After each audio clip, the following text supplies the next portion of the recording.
والا اور مثبت سوچنے والا دونوں برابر ہو جائے. یہ ہو نہیں سکتا. ایک بندہ خوددار ہے اور دوسرے میں کمیونگی پائی جاتی ہے، دونوں برابر ہو جائے.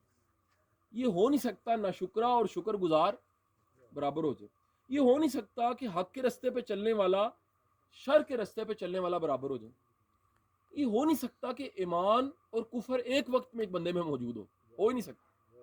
سو آپ سب یہ طے کر لیجئے کہ جو لائف ملی ہے، یہ لائف جو آپ کو ملی ہے، آپ یقین کر لیجئے گا اس وقت 9 بجنے والے ہیں. اس وقت کی حقیقت 9 بجے، لیکن دنیا میں اسی وقت میں سورج نکل رہا ہے. کہیں وہاں کی حقیقت کیا ہے؟ سورج نکل رہا ہے.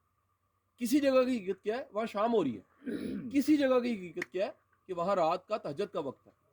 لیے یہ ساری حقیقتیں جو ٹائم اینڈ سپیس کی ہیں، جگہ بدل جائے تو بدل جاتی ہیں. پاکستان میں اس وقت ٹائم کی حقیقت کچھ اور ہے، بنگلہ دیش میں کچھ اور ہے،